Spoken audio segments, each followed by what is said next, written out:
So, hello, bonsoir. Malgré la défaite, mais on doit tenir notre promesse de présenter une vidéo chaque jour et chaque soir.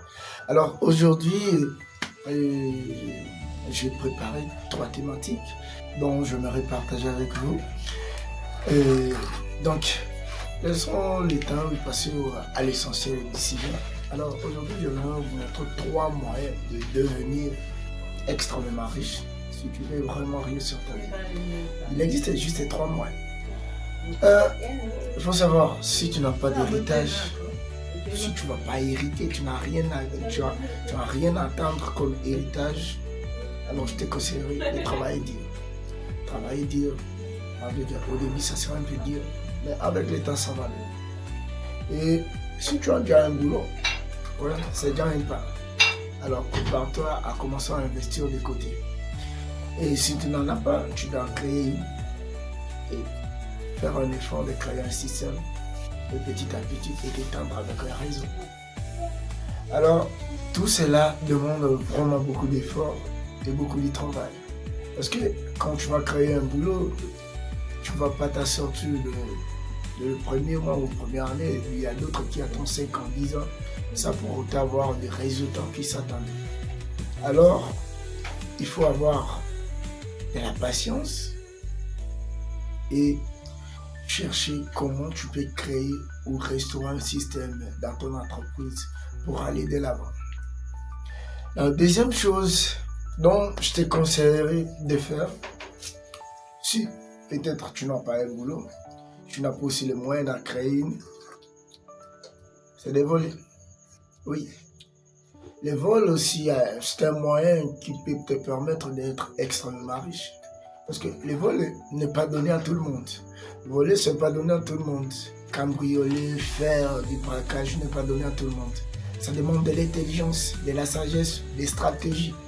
Parce que ça prend des mois et des mois d'élaborer un plat pour aller peut-être cambrioler une banque, pour aller peut-être voler quelque chose d'intéressant. C'est pas du vol du quartier, aller voler je ne sais pas chez qui, hein, aux gens qui n'ont rien, qui peuvent juste te donner juste des miettes pour survivre. Mais quand on parle du vol, on sous-entend que faire des gros motards, des gros lots quoi. Aller attraper des gros poissons, de chiffres dont peut-être dans toute ta vie tu ne les feras pas.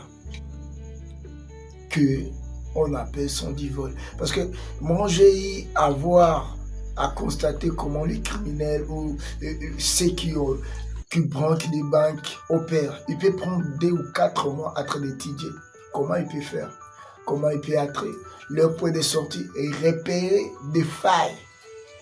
Parce que ils ne vont pas élaborer ces plats-là au hasard. Ok? Ils vont le faire point par point. Ils vont peut-être même infiltrer de l'intérieur pour savoir comment ils peuvent entrer et comment ils peuvent ressortir avec la team. Alors la troisième chose que je peux te conseiller, c'est de te donner l'évangile. Oui, le boulot aussi de l'évangélisation paye énormément. Donc tu vois aujourd'hui, on a des pasteurs qui sont extrêmement riches, qui s'en sortent tellement bien, que peut-être toi avec ton salaire de merde, tu n'y arriveras pas.